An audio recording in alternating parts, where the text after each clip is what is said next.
Bonjour Alexandre. Salut Chris.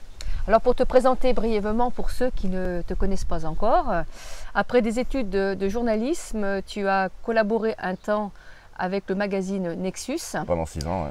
Et écrit des ouvrages, notamment en 2010, La fin du monde moderne, préfacé par Alain de Benoît. Ouais. Originaire de Bourgogne, tu t'es installé en Occitanie et depuis tu te consacres à l'histoire de la région, devenue très chère à ton cœur. En 2016, dans les éditions du Laurier, tu as publié Les Cathares 700 ans plus tard. Et enfin, tu es l'organisateur du fameux festival Rencontre Paradj à Bugarache.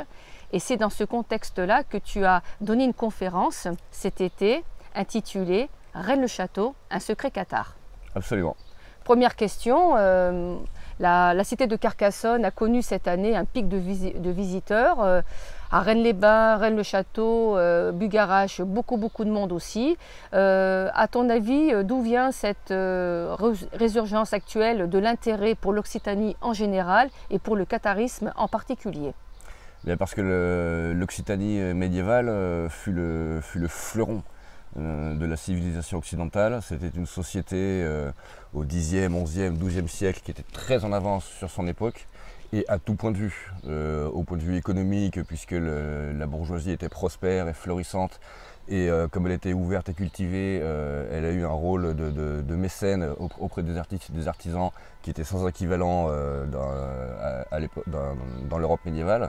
Sur un plan juridique et social, c'était la fameuse loi de Paradj, héritée pour partie du code de Ric, sur les bases juridiques laissées par les Wisigoths qui étaient ariens et non catholiques, qui étaient donc beaucoup plus souples et ouverts d'esprit. La loi de Paradj donc insistait sur la réciprocité entre les individus, puisque le statut social ou la qualité civique des gens ne reposait pas sur la naissance ou sur les privilèges de classe, mais sur le mérite individuel, la probité, la rectitude, le mérite individuel.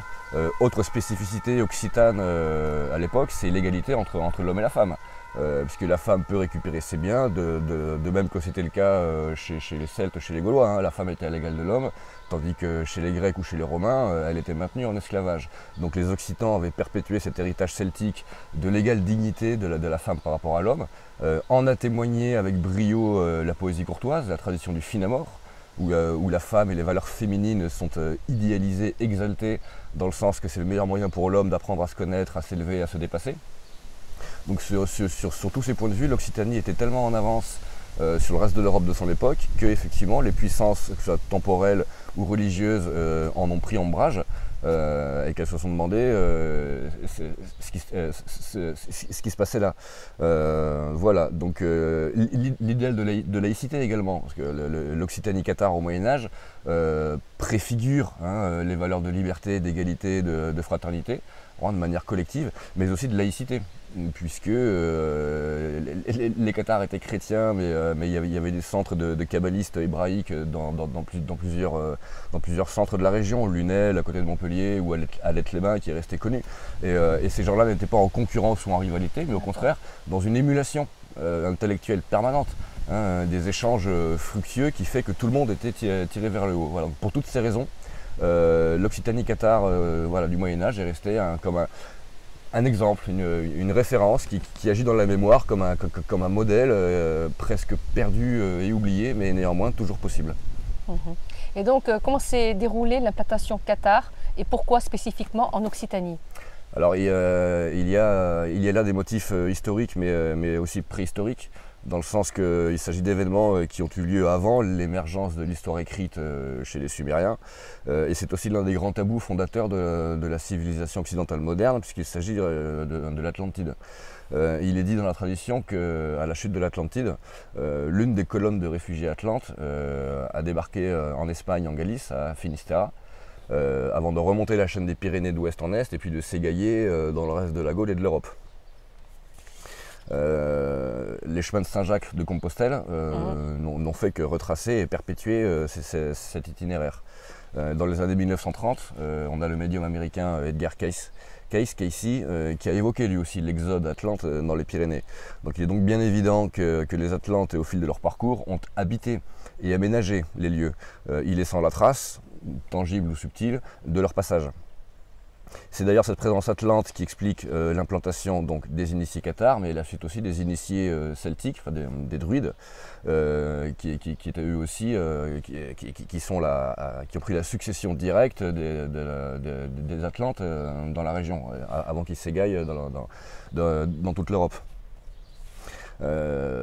Donc l'héritage atlante qui se trouve aussi bien dans la doctrine druidique celtique que dans la doctrine cathare. On a donc là avec les Celtes et les Cathares deux aspects d'une seule et même doctrine relayée par les Atlantes, mais qui est sourcée bien plus haut et bien plus loin dans le temps, c'est-à-dire au niveau d'Hyperborée. Puisque la gnose, la tradition occidentale, l'ésotérisme occidental est d'origine hyperboréenne. Cet héritage se perçoit alors par exemple de nos jours, pour ceux qui peuvent le sentir ou le deviner, à travers différents éléments, différentes références, à travers la présence dans la région du personnage d'Hercule, Héraclès, qui est à l'origine directement par lui-même de la formation même de la chaîne des Pyrénées, à travers une histoire d'amour inachevée avec Pyrène, qui est elle aussi une fille de dieu et de déesse. Dont le nom Pyrène, c'est le grec Pyros, le feu, qui est donné pyromane, pyrotechnique, c'est la même étymologie. Donc on va revenir sur le feu, puisque bon,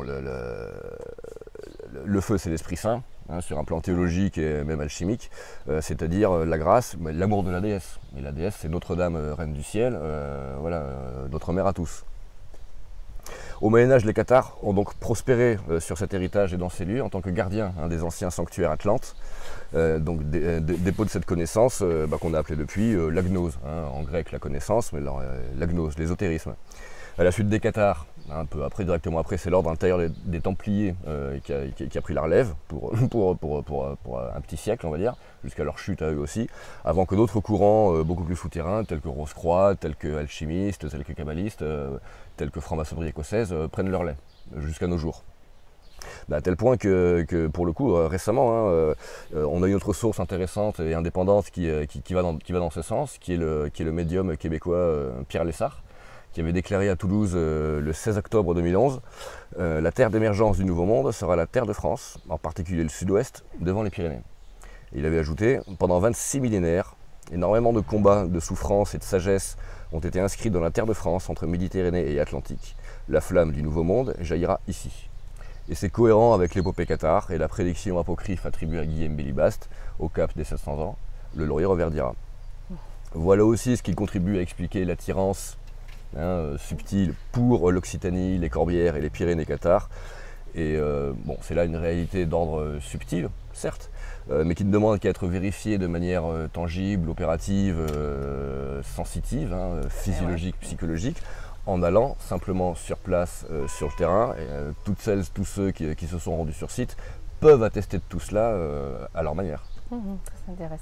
Et bon, le mot cathare est associé c'est devenu un label touristique, c'est associé au château, aux routes, à des restaurants, même on disait l'autre jour, même à des rôtisseries. Mais justement, qu'est-ce que le catharisme? Qu'est-ce que le catharisme? Alors bonne question. Pour commencer à y répondre, une précision sémantique. Alors tu sais que Platon disait que pour comprendre les choses, il faut comprendre les mots. Donc avant de nous intéresser à la chose, on va s'arrêter un peu sur le mot. Or le mot catharisme, pour moi, il présente ce petit défaut d'avoir cette terminaison en isme. Puisque René Guénon avait rappelé que cette terminaison en isme sert à désigner les systèmes. Un système de pensée, un système mental, un système intellectuel, peu importe. Mais un système, par définition, c'est un ensemble clos, fermé, rigide, et qui ne respire plus. Donc autant cela peut convenir à une religion ou à une idéologie, christianisme, catholicisme, protestantisme, socialisme, libéralisme, capitalisme, bon, tout ça ce sont des systèmes clos, fermés. Mais autant cela ne peut pas convenir à la spiritualité, à la tradition ou à la gnose, qui par définition sont vivants, sont ouverts, respirent, évoluent et changent en permanence. Voilà, la spiritualité échappe à et outrepasse toute idée de fermeture ou de clôture ou de fixité. Une doctrine, c'est ouvert, c'est souple, ça évolue. Un dogme, c'est figé, c'est inerte, c'est stérile et c'est mort. Donc plutôt que de catharisme, je préfère parler de spiritualité cathare, ou de gnose cathare, ou voilà. Et ça se appelait comment exactement? Alors eux, ils s'appelaient bons chrétiens, bonnes chrétiennes, ou bon homme et bonne femme. D'accord. Tout simplement. Jésus-Christ ne s'est jamais appelé chrétien, c'était un être humain comme toi et moi, qui a bossé, qui a compris des choses sur lui, connais-toi toi-même, il a appris à se connaître, il a appris à s'aimer, c'est pour ça qu'il a pu dire aux autres ensuite, aimez-vous les uns les autres, et puis aime ton prochain comme toi-même.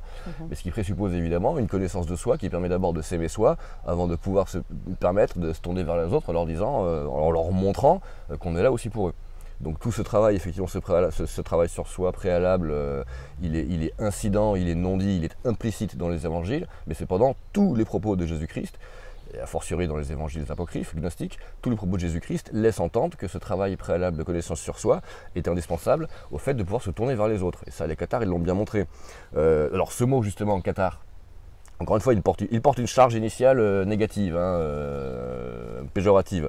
Il a été utilisé par les Romains, pour calomnier les bons chrétiens du coup, et les faire passer pour des orgueilleux qui se prennent pour des purs, qui se prennent pour des parfaits, qui se croient supérieurs aux autres et meilleurs qu'eux. Donc encore une fois dans cette bonne logique de critique inversée, avec les catholiques c'est celui qui dit qu'il est, donc s'il traite de pur, c'est que c'est lui qui se prend pour supérieur à toi, mais il veut faire croire que toi tu te prends pour meilleur que les autres. Parfait pareil, c'est une invention romaine. Jamais les cathares ne se sont appelés parfaits. Voilà. Alors au Moyen-Âge, historiquement, pour le coup, c'est sous la plume d'un évêque allemand du XIIe, Ecbert de Schönau, que le mot cathare apparaît pour la première fois, dans un texte de délation, comme d'habitude, écrit en 1163 et adressé à Bernard de Clairvaux, intitulé Le Liber contra hereses Catharorum, qui s'inscrit dans la suite logique de la propagande catholique et patristique de l'Église romaine, qui vise à dénoncer les bons chrétiens. Mais cette logique a été inaugurée par Augustin d'Hippone, dit saint au IVe siècle, l'un des principaux pères de l'Église, qui lui, dans sa lutte face aux gnostiques et aux manichéens, les appelait déjà catharistés. Alors que ce soit catharos, catharisté, ça vient d'un mot grec qui veut dire pur. Alors voilà la pureté. Derrière l'intention calomniatrice et injurieuse des catholiques, on trouve un élément de vérité et de réalité qui est l'engagement chez les cathares à la pureté, à la cohérence, à l'intégrité, à la rectitude. Faut oublier que le mot saint, S-A-I-N-T, ça veut dire intègre. La sainteté, c'est l'intégrité. C'est tout simplement la cohérence, la rectitude qui te mène à la plénitude et ainsi de suite. Mais effectivement, cette idée de pureté, elle est essentielle. Et plutôt que d'en faire une insulte comme l'ont fait les catholiques, il suffit d'aller voir ce que ça veut dire pour comprendre comment fonctionnaient en vérité les cathares. Et là, pour le coup, l'action du feu, donc chez Pythagore en particulier, c'était la catharsis, c'est-à-dire la purification. La purification qui est le processus préalable et nécessaire à l'initiation. C'est-à-dire avant de faire entrer la lumière, il faut faire de la place, tu vois. Et comment on fait de la place? En se rectifiant, donc en étant droit, cohérent, et ainsi de suite. Donc voilà comment fonctionne un chrétien, voilà comment fonctionnaient les cathares. Voilà. Et pour en finir avec le feu, effectivement, j'aborde aussi dans mon livre, je consacre un petit chapitre au consolament, qui est le baptême de feu. Le baptême de feu, annoncé par Jésus-Christ comme succédant au baptême d'eau. Le consolament cathare, c'est le baptême de feu, c'est-à-dire la réception de l'Esprit Saint. Et tout à l'heure, on a vu l'Esprit Saint, c'est qui? C'est la déesse. Le feu, c'est quoi? C'est l'amour de la déesse, c'est l'Esprit Saint. Voilà. Donc, il faut rappeler que l'Inquisition est née ici. Alors, l'Inquisition a été inventée ici dans l'intention expresse de persécuter, de génocider les cathares. De même que l'ordre des Dominicains à qui a été confiée cette machine de guerre a été créé ici à la même époque, dans les années 1220-1230 par Dominique de Guzman, qui était un type très saint d'esprit, qui avait pour habitude de se flageller avec des chaînes d'enfer, tout ça pour faire plaisir à Dieu. Voilà. Mais voilà, alors, effectivement, alors comment te dire, ça fait partie c'est ce qui nous permet de comprendre les raisons, les vraies raisons de la croisade de 1209, déclenchée par le pape de Rome et le roi de France pour détruire l'Occitanie cathare. La seule et unique raison en vérité, stratégique pure, c'est que l'église romaine était menacée de disparition, corps et biens. C'est-à-dire qu'à l'époque, quasiment tous les membres de l'église catholique romaine sont débauchés, corrompus, simoniaques. Ce sont de vulgaires, enfin ce sont des potentats, ce sont des mafieux qui gèrent un domaine, qui saignent les populations à grands coups d'impôts, qui violent ou qui prennent pour concubines toutes les femmes et les filles qu'ils peuvent, qui méprisent tout le monde, qui prennent tous les seigneurs locaux qui eux sont enracinés sur place depuis des générations, qui les prennent pour des bouseux, des bons à rien, donc comme des conquérants et des colonisateurs. Donc effectivement, face à une telle attitude d'hypocrisie généralisée, les dissidences à l'époque, les dissidences soit évangéliques comme les Vaudois ou les dissidences gnostiques comme les Cathares, mais fleurissaient un peu partout en Europe. Les premiers bûchers datent de 1022 à Orléans, quand des clercs, des chanoines, des mecs de haut niveau, des chanoines de la cathédrale d'Orléans, après avoir rencontré un paysan périgourdin, donc qui était un initié cathare, hein. Il y avait beaucoup d'ouvriers itinérants, de manouvriers itinérants, ils faisaient du woofing les mecs à l'époque, tu vois, qui allaient de ferme en ferme, qui en échange du couvert travaillaient toute la journée à la ferme, et puis le soir autour du feu, ils discutaient un peu, tu vois. Alors c'est qui Jésus-Christ, tu viens d'où, t'as vu qui, je vais t'en parler un peu, tu vois. Et donc ce paysan périgourdin arrive à Orléans. Dans une taverne au je ne sais où, il rencontre une dizaine de chanoines de la cathédrale de Notre-Dame d'Orléans, hein, qui est un des principaux foyers de la chrétienté européenne. Hein. On est pas loin de Paris, Orléans est un centre intellectuel de haut niveau. Donc les chanoines de la cathédrale, c'est pas les prévenus, tu vois. Ils discutent avec le paysan et dans la foulée, ils sont suspectés d'hérésie et de manichéisme. C'est bizarre, tu vois. Donc ça veut dire qu'ils ont discuté, qu'ils ont appris des choses et que les mecs après ont fait des recherches et puis ont pris en compte ce qu'on leur avait dit. Et bizarrement, lors de l'interrogatoire, t'as les chanoines qui te disent que non, le crucifix ça m'intéresse pas, l'hostie y a rien dedans, on va arrêter avec ces conneries, on n'a pas de compte à rendre à un prêtre indigne. Un prêtre indigne n'est pas qualifié pour faire des sacrements qui du coup sont nuls et non avenus. Voilà, et ils ont été brûlés vifs, hein, sur l'ordre du roi de France, bien évidemment, puisque l'un des chanoines de l'équipe était le propre confesseur de la reine de France, Constance, qui était tellement vexée et humiliée qu'elle l'a éborgné d'un coup de bâton avant d'aller le faire brûler. Ils les ont mis dans une cabane en bois, ils y ont mis le feu. Voilà, ça c'était en 1022, et c'est la première fois qu'en Occident on a brûlé vifs des hommes parce qu'ils pensaient pas bien. Et l'élément déclencheur ici de la croisade contre les Albigeois? Alors il y a eu plusieurs facteurs, mais cependant... il y a eu 3 éléments effectivement qui laissent penser que cette croisade était tellement aberrante et impossible à faire avaler à tout le monde qu'il a fallu recourir à des moyens de perfidie et de duplicité qui n'ont pas encore été élucidés à mon sens. Le premier élément extrêmement suspect, c'est une lettre écrite par Raymond de Saint-Gilles, comte de Toulouse, Raymond V, en 1177, au prieur de l'abbaye de Cîteaux. Alors en 1177, c'est une vingtaine d'années, 21 ans après la mort de Bernard de Clairvaux, qui lui aussi a fait un peu volte-face face aux Cathares, puisqu'au début il disait que la foi ne peut pas être imposée, elle ne peut être que persuadée. Et cependant, à la fin de sa vie, il fait une tournée de prédication en Languedoc, il se vautre, hein, parce qu'on s'en fout de son discours qui sert la soupe au pape. Ici on est chez nous, on est libre, donc il est chassé. Hein, et en quittant Verfeil par exemple, il l'a maudit en disant « Verfeil, que Dieu te dessèche ». Donc la volte-face de Bernard reste inexpliquée, mais cependant les Romains ont trouvé le moyen de déclencher leur croisade, donc par exemple avec cette lettre écrite par Raymond V donc, au prieur de Cîteaux, sachant que Cîteaux est la principale puissance catholique à l'époque, d'un prestige et d'une autorité même supérieure à celle de Rome. Et on a Raymond V qui appelle Cîteaux à intervenir pour l'aider à éliminer les Cathares qui prospèrent sur cette terre et qu'il en a marre et qu'il ne sait pas quoi en faire, et que les Cathares divisent les familles et dressent le père contre le fils, et que ça suffit, qu'il n'en peut plus, et qu'il appelle même carrément à l'aide. Le roi de France l'appelle à intervenir militairement. Donc, encore une fois, ça n'a aucun sens. C'est comme ça, on peut se demander comment Raymond V peut avoir été assez stupide pour commettre une erreur pareille. Sachant que Raymond V est quand même resté connu pour 2 choses. D'une part, sa vie légère, hein, voire dissolue, puisqu'il était entouré de concubines et il délaissait souvent la direction de ses États pour simplement passer du temps avec ses concubines. Et puis deuxième chose pour laquelle il est resté connu, c'est sa faiblesse de caractère, hein, son indécision politique, voire sa léthargie ou son inertie. Alors, ce sont quand même là 2 choses qui vont bien ensemble. On est bien d'accord qu'il n'est pas utile d'avoir fait Polytechnique pour se rendre compte que dans une configuration pareille, Raymond V a été manipulé ou influencé par des agents ou des agentes infiltrés dans son entourage pour saboter ou influencer sa politique.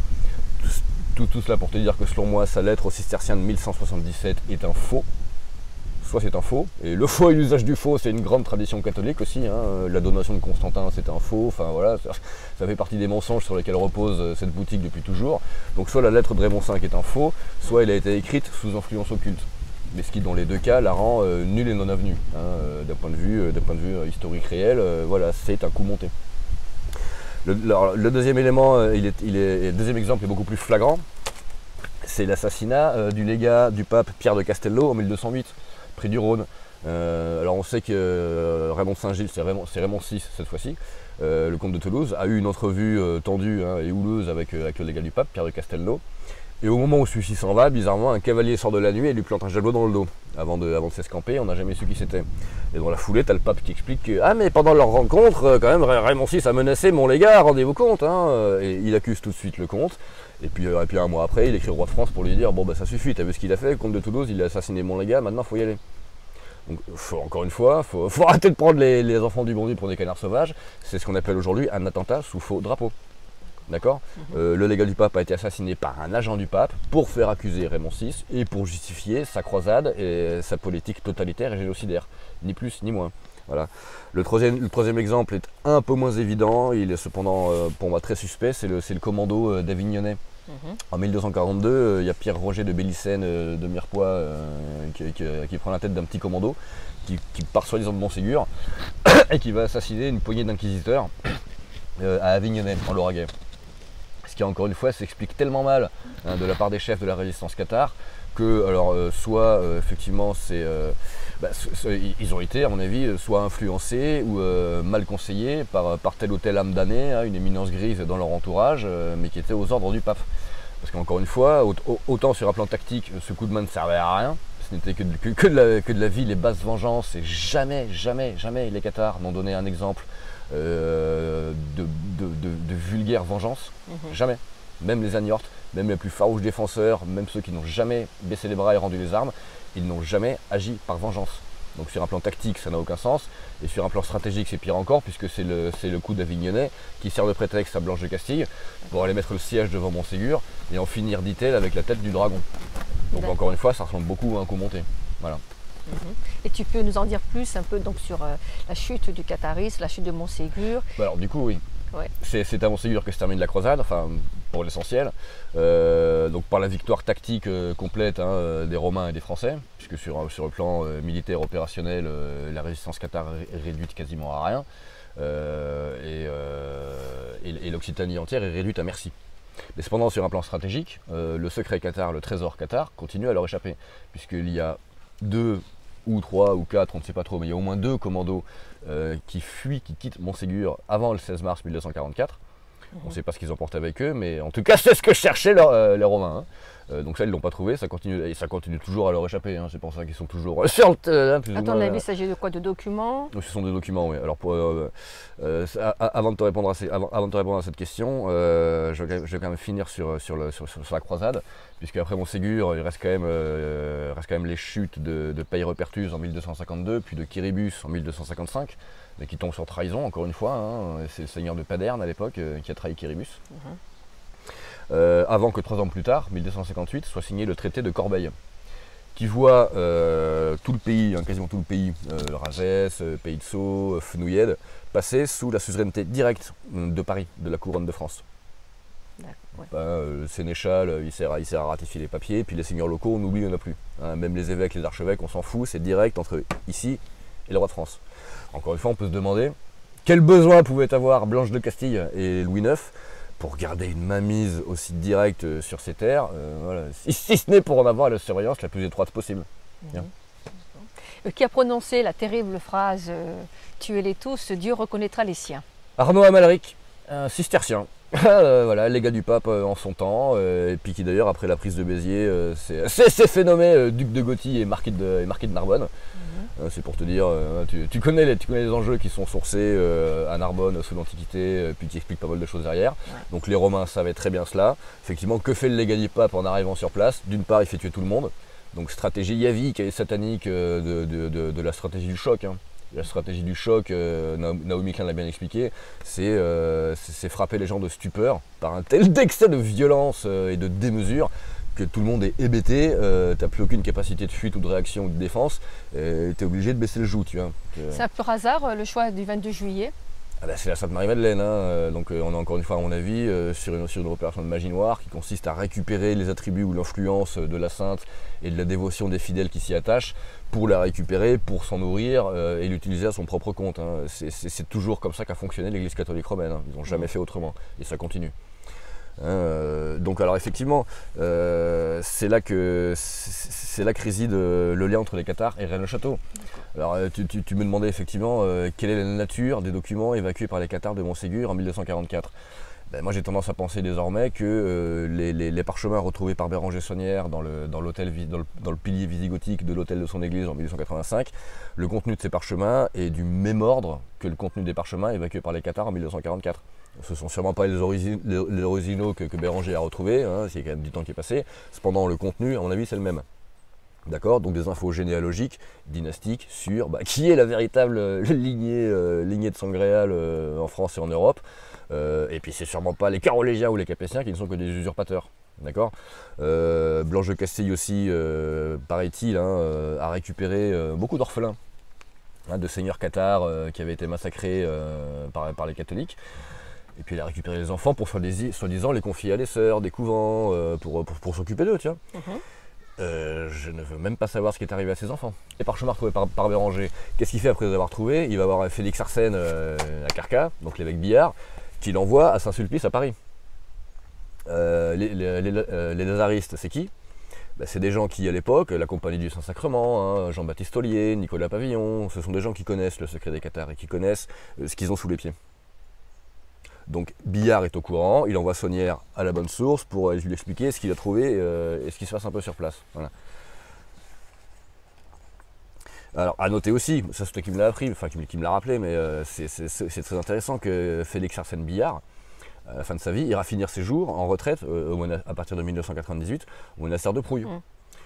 Monastère de Prouille qui était le bastion, la place forte des Dominicains et de l'Inquisition, fondé par Dominique dès 1206-1207, dès avant le début de la croisade, donc au pied de Fangeau, qui est vraiment un des plus hauts lieux, un des plus beaux sanctuaires cathares de la région. Phanum Iovis, c'est l'hôtel à Jupiter, mais c'est l'hôtel à la joie. Phanum l'hôtel, Iovis la joie. Joyeuse, on sait ce que c'est. L'épée de Charlemagne, c'est la joyeuse. La Joconde, c'est la joyeuse. Iocundum, c'est la joyeuse. Donc cette idée de joie, elle est intéressante aussi. Elle signe aussi la récupération et la captation des catholiques et des romains de l'héritage cathare et d'Esposine à leur propre fin. Mais voilà, le Phanum Iovis, Fangeau, bon, en bas t'as quoi? T'as Prouille. Prouille où Billard ira finir ses jours. Et c'est surtout qu'il a beaucoup dépensé pour les rénovations. Pour la rénovation et puis pour celle de Notre-Dame de Marseille à Limoux aussi, tu vois, comme par hasard. Donc tout ça commence à faire beaucoup. Et ça nous renvoie toujours aux mêmes sources, aux mêmes éléments d'info qui est mais qui sont les Cathares et pourquoi est-ce que Rome a voulu les génocider. Maintenant on commence à comprendre un peu pourquoi, tu vois. Alors attends. L'autre élément tangible, évidemment on parle de famille, l'autre élément tangible qui fait du mystère de Rennes-le-Château un mystère cathare, c'est bien évidemment le rôle essentiel, crucial de la famille d'Agnort. Alors la famille d'Agnort à laquelle appartenait la marquise Marie de Nègredable, marquise d'Aupoul et de Blanchefort, quand elle épouse François d'Aupoul en 1752, elle est dite dans l'acte notarié seigneuresse de Niort et de Roquefeuille. Donc Niort de Sceaux en Pays de Sceaux, puis Roquefeuille de Sceaux juste à côté, voilà. Roquefeuille où il y a eu un combat extrêmement violent dans les années 1230 entre les Cathares et les Franco-Romains. Dont on a nulle trace, il n'y a quasiment aucune trace de cette bataille, le château de Roquefeuille a été rasé quasiment pierre par pierre, donc dans ces cas-là tu peux te dire que l'enjeu pouvoir, l'enjeu stratégique était réellement de ce côté-là. Donc c'est une seigneuresse de Niort et de Roquefeuille qui atterrit à Rennes-le-Château, qui relève le titre de marquise d'Aupoul et de Blanchefort, et puis qui laisse cette pierre tombale, cette stèle gravée, codée à l'intention de sa postérité. Et puis la postérité à l'intention de qui ça a été laissé, bizarrement c'est qui? C'est Béranger Saunière, un gars qui avant d'arriver à Rennes-le-Château a passé 3 ans à la paroisse du Clat, et le Clat c'est en Pays de Sceaux, donc l'un des fiefs de la famille d'Agnort. Il n'est pas bien difficile d'imaginer que là-bas, quelqu'un est allé voir Béranger en disant bon, quand tu seras à l'église de Rennes, tu iras voir là, tu feras ça, puis après tu nous tiens au courant. Qu'est-ce que fait le mec? La première chose que fait Béranger en arrivant dans l'église, c'est ça. C'est aller péter le pilier, retrouver les parchemins. Donc tout cela a été plus ou moins piloté, commandité. Et à mon avis, c'est la famille d'Agnort ou des membres proches de la famille d'Agnort qui ont piloté cette filiation, cette succession. Alors, qui étaient les Agnort? Qui sont donc les Agnort? Alors à l'époque, les Français et les Romains les surnomment les loups du Rebenti. Le Rebenti étant la rivière qui passe là-bas entre Myrial, Niort. donc parmi leur, le fief des Agnortes. C'était les plus farouches et les plus irréductibles résistants à l'occupation française et romaine. Mais irréductibles à tel point que, autre élément historique qui pour moi n'a aucun sens. Ça je ne comprends pas ça, là, ce que je vais vous dire là, ça, pour moi, ça explique beaucoup de choses si on arrive à le comprendre. Mais je ne suis pas sûr encore d'arriver à le comprendre, tu vois. Mais toujours est-il qu'en 1237, deux des frères d'Agnorte, ils sont 4 à cette époque-là dans la fratrie, tous à se battre, hein. Donc ils sont 2 frères à tomber entre les mains de l'Inquisition à Carcassonne. À l'issue d'un procès où ils ont tout nié, ils sont d'abord relâchés sous caution, avant que l'inquisiteur fasse volte-face et décide de les condamner à la prison à perpétuité. Mais d'abord Bernard Othon le 13 février, puis 2 semaines plus tard, le 2 mars, son frère Guillaume. Donc pourquoi tu attends 15 jours pour condamner l'autre à la même peine? C'est-à-dire pendant 15 jours, il y a eu négociation, il y a eu tractation, je ne sais pas ce qu'ils se sont dit. Mais tout le résultat, c'est que le pape, l'inquisiteur, le roi de France, préfère les Agnortes vivants que morts. C'est tout ça que ça veut dire, hein. Ça ne veut rien dire d'autre. Après, on ne peut que se poser des questions et faire des déductions, hein, logiques, rationnelles. C'est-à-dire, parmi les questions les plus logiques et les plus rationnelles qui viennent à l'esprit dans ces cas-là, c'est pourquoi une telle volte-face? D'abord, ils sont relâchés sous caution, mais après, finalement, on va se les garder au chaud, mais vivants. Hein, ils sont pas au mur, hein. Ils sont pas au mur dans un cachot en train de mourir dans leur crotte et leur pisse. Ils sont enfermés à perpétuité, c'est-à-dire nourris, abreuvés, maintenus en vie, en bonne santé. Hein, ils sont pas humiliés, laissés pour morts, donc on les maintient en vie. D'accord? Pourquoi attendre 2 semaines entre la condamnation des 2 frères? Je condamne un premier frère le 2 février, le 13 février, j'attends le 2 mars pour condamner le deuxième frère. C'est vrai. Il se passe quoi là? Qu'est-ce que vous avez à vous dire? Ils aiment pas les frères? C'est quoi le projet là? Donc là il se passe quelque chose, tu vois. Et enfin surtout, quel moyen de pression avaient donc les Agnortes, hein, pour que le pape les préfère vivants plutôt que morts? Quel moyen de pression avait-il donc? Il n'y a pas 15 possibilités, c'est que les Agnortes connaissaient suffisamment bien ce dont le pape voulait s'emparer sur leur terre pour qu'ils préfèrent encore les avoir vivants plutôt que morts. Parce que mort c'est fini, ça va leur échapper pour de bon. Alors que si les mecs restent en vie, bah, il leur reste un petit espoir d'arriver à comprendre ce dont il s'agit et à mettre la main dessus. Donc voilà. Même chose avec le roi de France, auprès de qui donc l'un des 4 frères d'Agnorte, Géraud, quant à lui. Alors 3 ans plus tard, en 1940, il fait sa soumission après la dernière révolte avec Olivier de Termes et tout, où ils ont failli reprendre Carcassonne. Bon. En 1940, Géraud d'Agnorte fait sa soumission à Louis IX, au roi de France. Donc il lui offre ses terres, ses châteaux, mais en échange de la libération de ses 2 frères. Donc les 2 frères d'Agnorte sont récupérés. Et 8 ans plus tard, c'est le pape en personne, Innocent IV cette fois-ci, qui donne l'absolution à Raymond d'Agnorte cette fois. Ah, c'est bizarre. L'absolution. Qu'est-ce qui s'est passé? 1249, donc on est 5 ans après Montségur, mais bon, on est encore 3 ans avant la chute de Peyre-Pertuse et 6 ans avant la chute de Kéribus. Et cependant, les Agnortes sont relâchés. En échange d'une soumission parfaitement nominative, hein, puisque bon, ils peuvent accorder ce qu'ils veulent, cependant le terrain reste ce qu'il est, puis ça reste les Agnortes qui tiennent le terrain bien plus que les baillis ou les sénéchaux du roi, tu vois. À qui il faut des complicités pour arriver à subsister sur le terrain, parce que le terrain est très dur, hostile, et voilà, seuls les gens du coin le maîtrisent. Donc encore une fois, les Agnortes ont négocié leur souveraineté, mais réelle, effective, sur leur terre, en échange de la promesse d'une suzeraineté fictive et théorique au roi, mais qui était le seul moyen pour eux de faire comprendre au roi et au pape que bon, s'ils les mettaient à mort et s'ils génocidaient pour de bon l'Occitanie, le trésor et le secret cathare leur échapperaient pour toujours. Et je pense que c'est comme ça que la croisade s'est terminée. Et c'est ce qui explique que le secret et le trésor cathare, c'est devenu le secret et le trésor de Rennes-le-Château. Ni plus, ni moins. Par le biais de ces familles d'Agnorte, qui, jusqu'à Marie de Nègre d'Albe, a transmis le même paquet, son abbé Antoine Bigoud, les gravures sur sa dalle et sa stèle, la mission de Béranger Saunière qui, Duclat, est informé, est envoyé à Rennes-le-Château pour aller là où il faut, chercher ce qu'il a à trouver, et en informer qui de droit, c'est-à-dire un évêque plutôt conciliant et qui, à mon avis, en savait beaucoup plus long que sa hiérarchie n'aurait pu le souhaiter. Puisque les lazaristes ne font rien, hein. Ils informent Béranger, ils lui donnent des contacts, et puis Béranger redescend. Mais cependant, les lazaristes sont au courant aussi hein, du trésor et du paquet qui est implémenté dans la région, que ce soit le trésor de l'abbaye d'Alette, mais d'autres choses aussi beaucoup plus anciennes et beaucoup plus puissantes, hein, de l'ordre du transcendant. Puisque les Cathares ont manipulé, certes de l'or, certes des informations généalogiques, ils ont manipulé aussi de la relique, à mon avis, sacrée. Mais quand je dis sacré, c'est transcendant. C'est quelque chose qui risque d'outrepasser, encore une fois, notre humaine raison, et on est dans de l'ordre, pas de la science-fiction, mais enfin, je suis ouvert aussi à ce type d'hypothèse. Hein. Voilà. Un peu plus précis. Un artefact extraterrestre.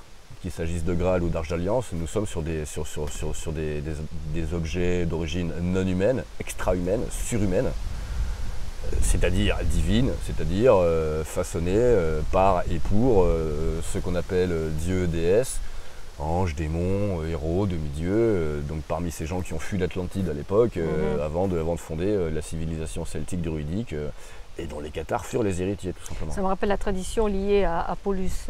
Apollonius de Tyane. Oui, les pierres de force. Bah, exactement, la pierre de foudre. Pour moi, le Graal a de bonnes chances d'être une pierre de foudre. C'est-à-dire un aérolithe, une pierre tombée du ciel, à un moment bien précis et à un endroit bien précis, ayant des propriétés bien particulières, et étant sans doute destiné ou appelé à remplir une fonction très précise, très particulière, effectivement, en termes de temps et de lieu. Mais selon des critères, pour le coup, du moins de temps, qui nous échappent à nous. Mais pour ma part, le Graal a bonne chance de répondre à ce genre de critères-là, tu vois. Voilà. Ces pierres de force seraient un peu disséminées sur le secteur. Alors, y en a-t-il une, y en a-t-il plusieurs? S'il y en a plusieurs, c'est qu'elles sont évidemment réparties sur des lieux clés. Alors, on peut évidemment penser aux pentacles et aux étoiles à 6, 7, 8, 9, 10 branches trouvées par Henry Lincoln et d'autres sur la carte de la région, hein, qui peuvent effectivement correspondre à des points de force où ces pierres ont été implémentées. C'est possible. Je sais pas. Ça, je ne sais pas. Là c'est de la spéculation. Là, je suis plus dans la déduction. Ça peut être ça, ça paraît logique. Encore une fois, mais cependant, ça ne nous donne pas. Alors, si les propriétés ou les vertus de cette pierre hypothétique ou de ces pierres hypothétiques, ça on le sait, hein, dans la légende du Graal, les textes médiévaux relatifs à la légende du Graal, c'est la pierre de longue vie.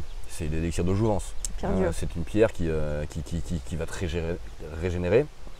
Régénérer les cellules. Alors la régénération cellulaire, on connaît, on sait comment ça marche. La mémoire de l'eau, on a bien bossé là-dessus. Il est parfaitement possible que cette pierre émane ou irradie voilà, une information d'une qualité telle que le récipiendaire, s'il est qualifié pour être là, se verra effectivement béni, mais béni dans le sens qu'il sera refait à neuf. Il sera refait à neuf. Il est parfaitement logique de penser qu'une telle pierre a des vertus curatives, thérapeutiques et régénératives, mais qui outrepassent de loin voilà, tout ce que la médecine moderne est officiellement capable de faire ou de comprendre. Ça, c'est parfaitement possible. C'est cohérent avec les textes. D'accord. C'est cohérent avec les textes, c'est cohérent avec l'hypothèse poursuivie par un Jean Robin à la suite de René Guénon, qui situe ici le luz, la graine d'immortalité. Voilà, le Graal aussi apporte la longue vie. Tout cela est cohérent, tout cela est logique. Quand on parle de pierre, on pense aussi à l'abbé Boudet avec son cromlech. Mais, bien évidemment, mais je suis certain que Boudet savait cela. Il l'a compris plus ou moins, j'ignore à quel point, mais c'est exactement au même ordre de réalité qu'il s'est affronté. C'est évident. Et qu'il a retranscrit à sa façon, de sa manière à lui. Mais pour moi, c'est du même ordre de choses que nous parlons. Voilà. D'avoir une importance généalogique particulière liée aux Agnors et aux Sermons, puisque les grandes familles, enfin les barons du Nord, les deux voisins, les deux Turies, se sont très rapidement associés à ces familles. Voilà, hein, on a un Pierre III, je crois, de voisin qui épouse une Jordane d'Agnort. On n'a même pas la date du mariage, ça c'est fin de 13e. Donc dans les années 1200, 60, 70, 80, 90, peu importe. Mais bon, la fournaise commence à peine à retomber, l'Inquisition est encore à fond la caisse. Et on a effectivement un seigneur francilien qui épouse une Agnorte. Et leur fils à eux, Pierre IV, sera un ami des Templiers, un protecteur des Templiers du Masdéu, de Douzins, de Prugnane. Et il passe pour être celui qui a prévenu les Templiers qui traînaient sur campagne, plus ou moins autour d'Albédune, de la rafle du 13 octobre 1307. Donc évidemment, parmi les familles franciliennes catholiques qui se sont installées ici comme colonisatrices, évidemment il leur a fallu des femmes d'ici, des femmes du sang, des femmes cathares, pour assurer leur propre descendance avec un tant soit peu de légitimité C'est vrai. et donc de crédibilité. Mais ce faisant, en prenant les femmes et en prenant le sang, eh ben, ils ont pris aussi quelque part l'enseignement de ces gens-là. C'est les femmes qui portent la connaissance. Hein. Chez les Cathares, l'amour courtois, la fine à mort, c'est pas pour rien que c'est d'accord, c'est la belle, c'est Notre-Dame qui détient la vérité et qui initiera ou pas le poète, le chevalier et le damoiseau. Le fait que cette connaissance-là, qu'elle fût génétique ou ésotérique, passe par les femmes, encore une fois, ça signe l'influence de la déesse. Hein, les Templiers Notre-Dame Baat, encore une fois, c'est Notre-Dame qui décide. Donc, et ça, les Romains, les patriarcaux, les machos de service, ils le savent bien. Ils le savent bien. Donc ils n'ont eu d'autre choix que de se concilier les femmes de sang au fil des âges pour maintenir leur propre pouvoir et essayer d'avancer vers un tant soit peu de compréhension. C'est ce qu'ont fait les voisins, c'est ce qu'ont fait les Capétiens, c'est ce qu'ont fait les Carolingiens, c'est ce qu'ont fait les usurpateurs à l'époque de la lignée mérovingienne quand Dagobert est éliminé. Hein, et que son fils se réfugie ici à l'époque, donc voilà, hein, le grand parchemin, je ne vais pas te refaire l'énigme sacrée. Pour moi tout ça c'est vrai. Mais effectivement le très révélateur est l'union de ce Pierre de Voisin avec Jordan d'Aniort, qui donnera un fils qui, alors que son père ou son grand-père brûlait des femmes cathares, les brûlait vives hein, à Arques au prétexte de sorcellerie. La fameuse Angèle de la Barthe. Et bizarrement, son descendant direct, son petit-fils, lui, non, il est ami avec les Templiers, et tant et si bien qu'il préfère trahir le pape et le roi pour prévenir les Templiers et les aider à se sauver. Ouais. Donc le mec a changé son camp, tu vois. Il a changé son camp. Ouais. On peut dire la même chose avec la famille de Joyeuse, on peut dire la même chose avec la famille de Guise, on peut dire la même chose avec toutes les familles qui se sont dressées à un moment ou à un autre contre l'arbitraire capétien, contre l'autoritarisme et le totalitarisme parisien, jacobin, capétien, romain. C'est toujours la même histoire. Hein. Et pourquoi ces gens-là ont eu la force et le courage et la dignité de se dresser face au grand Satan romain? Mais parce qu'ils avaient cette connaissance-là. Ils avaient cette connaissance-là qui leur venait des femmes, qui leur venait du sang. Et que t'inspire le concept actuel de la lignée du Graal? Il m'inspire ça. Laurence Gardner a beaucoup travaillé là-dessus, lui aussi. Ça existe, c'est vrai. Encore une fois, il faudra arrêter effectivement de se laisser prendre pour des abrutis. Et de faire comme si Plantard n'avait dit que des conneries, de faire comme si Henri Lincoln n'avait dit que des conneries. Il faut arrêter de prendre les gens pour des abrutis. Évidemment que Plantard a dit vrai, quelles que fussent ses intentions, et on n'en a rien à faire, mais il a dit vrai, Henri Lincoln a dit vrai, d'accord. Quand j'ai demandé son avis à Geneviève Béduno, tu sais, l'historienne qui est morte il n'y a pas longtemps, hein, elle est morte il y a un an, l'été dernier. J'ai demandé à Geneviève Béduno ce qu'elle pensait du Da Vinci Code de Dan Brown. Da Vinci Code qui a tout pris à l'énigme sacrée, à tel point que Lincoln, Begin et Lee avaient porté plainte, puis ils ont été déboutés. Hein. Mais Geneviève m'a dit, à mon avis, grosso modo, ce qui s'est passé, c'est que la CIA s'est pointée chez Dan Brown, ils ont posé un dossier sur le bureau en lui disant tiens, tu vas faire un roman avec ça. Il a fait un roman. Mais c'est ça pour te dire que le dossier de la CIA, il est vrai. Hein. Encore une fois, peu importe l'intention des mecs, que ce soit pour embêter le pape, lutte de pouvoir entre WASP, antipapistes, et puis courant maçonnico-catholique, papiste, enfin peu importe, ce sont des guerres intestines de pouvoir. Ils utilisent des munitions pour se tirer dans les pattes qui, elles, n'en sont pas moins vraies. Donc pour moi, le Da Vinci Code, il le dit Dan Brown en exergue du roman, ce texte est basé sur des faits réels, il le dit. Donc tu prends le risque d'accepter qu'il dit vrai, ou alors t'as peur, t'es lâche, et puis tu dis non, il a menti, c'est faux. C'est un choix, hein. Mais la connaissance, elle passe par là, hein. La compréhension, elle passe par là. Hein. Et là, on n'est pas dans de la construction rationnelle, des jeux mentaux, intellectuels, tu vois, divertissants, mais vains. Là, on est dans une prise de risque, et l'intelligence, c'est d'abord une question de courage. Certainement pas d'érudition, de culture ou de déduction logique, ça va 5 minutes. Mais à un moment, si tu n'as pas le courage d'embrasser une hypothèse qui te dépasse, qui te défrise, mais tu comprendras jamais rien à rien. Donc tant qu'on n'est pas capable d'admettre que Dan Brown a dit vrai, et que Da Vinci Code c'est vrai, et que la ligne royale c'est vrai, eh ben continue à faire joujou avec ton trafic de messe, et tu comprends rien, et c'est pas grave, d'accord? Mais tu te tais, tu vois. Donc évidemment que c'est vrai la ligne royale. Voilà, je l'ai dit encore cet été pendant ma conf, Jean Blum et Charlie Sanson, donc Jean Blum peu avant sa mort, hein, enfin, il est mort en 2012, mais il a fait un livre sur le grand secret de Rennes-le-Château, où ils font cette remarque tous les deux à un moment. Il cite cette scène à la fin du Da Vinci Code où tu as Sophie Neveu, là, Audrey Tautou, oui. qui vient d'apprendre donc qu'elle est la descendante de Jésus-Christ et de Marie-Madeleine, donc elle est toute en vapeur, hein, donc tu as la police qui lui met une veste sur le dos, vas-y, remets-toi petite, hein, c'est pas si grave, tu peux y arriver. Et Jean Blum cite cette scène qui est un peu ridicule en effet, et en disant bon, mais si ça c'est vrai, ils sont des millions les descendants de Jésus-Christ et Marie-Madeleine. bah, c'est le cas. Mhm. Et c'est le cas. C'est tout. Mais tant que tu n'as pas admis ça, je veux dire, la ligne royale, ça ne veut rien dire. Mais tant que tu n'as pas admis que oui, effectivement, à partir du moment où tout ça c'est vrai, que la descendance a essaimé, puis qu'ils ont effectivement, comme ils étaient persécutés par les catholiques, les parisiens, les romains, les français, tout le long, bah, il a fallu rester discret, laisser le moins de traces écrites possible. C'est pour ça que la tradition est restée orale avant tout, d'accord, de génération en génération. Mais en bonne logique initiatique du reste, hein, tout cela est cohérent jusqu'au bout. Mais c'est ça qui s'est passé. Mhm. Alors les descendants, les desposines n'en sont peu ou pas conscients. C'est comme dans le film, alors ça aussi c'est vrai, c'est rigolo, hein, le cinéma nous explique beaucoup bien ça. Dans le Seigneur des Anneaux, tu as Aragorn, le fils du fils de fils du fils du fils du roi, donc qui est le descendant légitime et sans qui rien ne peut se passer, sauf que lui, il n'a pas envie d'y aller. Il ne veut pas. T'as bien vu Aragorn, hein, il tergiverse, il veut pas y aller, il baisse la tête, c'est trop dur, j'en ai marre, je vais rentrer chez ma maman. Ben non, t'arrêtes, t'y vas. Le roi, c'est toi, c'est personne d'autre, t'assumes ton sang, t'y vas. Le gars sait qui il est, mais il l'assume pas. Et c'est le cas, à mon avis, de beaucoup d'entre ces gens-là. D'accord. Ouais. Aragorn, Aragon, les deux tours. Ça va, hein. C'est quand même relativement transparent quand même. Donc, Mais voilà. tu crois pas à la notion d'élu ou d'une personne qui doit Certainement, retrouver... mais c'est un piège. D'accord. C'est un piège. Les 144 000 élus de l'Apocalypse, bon, 144, 1, 4, 4, 9, donc c'est une totalité. Et puis c'est qui ces gens-là? C'est ceux qui ont ouvert les 7 sceaux du livre de l'Apocalypse. C'est quoi les 7 sceaux? C'est les 7 chakras, d'accord? D'accord. Donc c'est des gens qui ont bossé sur eux, qui se sont pris en main, qui sont allés à la rencontre d'eux-mêmes, et qui ont appris à se connaître. Et au fil de ce chemin-là, évidemment, d'un point de vue physiologique, technique et opératif, eh ben, tu as les centres subtils qui s'ouvrent, d'accord? C'est ça les 7 sceaux. Donc il n'y a pas d'élus. Élu par qui? Pourquoi? Tu m'expliques qui? Moi, si on vient me voir en me disant que je suis élu, je dis mais t'es qui toi? Qui m'a dit que je vais être élu par qui? Pourquoi?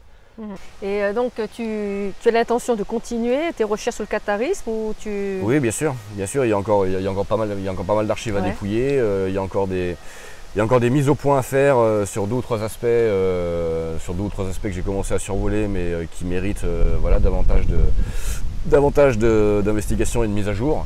Donc ce sera pour plus tard, hein. Pour la rentrée prochaine, je prépare mon livre sur l'Apocalypse, qui fera un point sur l'Apocalypse, sur l'ésotérisme occidental, la suite de René Guénon et de Raymond Abellio, qui fera un point également sur ce qu'il y a de sérieux dans la scène New Age à cet égard, en termes de connaissance de soi, et puis de voilà, hein, toujours pareil, pour arriver à sortir de ce chaos et à franchir ce chaos la tête haute.